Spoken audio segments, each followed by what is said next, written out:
Assalamu alaikum warahmatullahi wabarakatuh.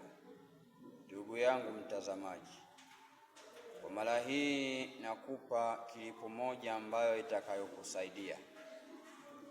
Bwana wetu mtukufu wa daraja, Bwana Mtume Muhammad sallallahu alayhi wasallam anasema, idha sharabtumul maa fashrabu maswa, mtakapokunywa maji kunyweni kwa kufyonza.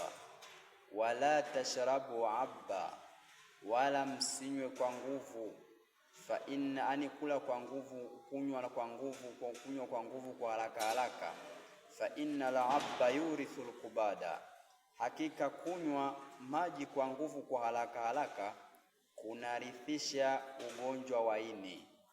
Ukinywa haraka unapata ugonjwa wa ini.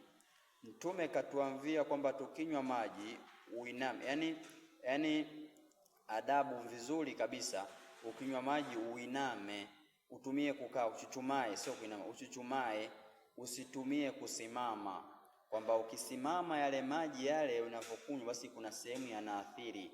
Kwa hiyo usinywe kwa nguvu, afu vile ukinywa maji basi kunywa hali yako umechuchumaa.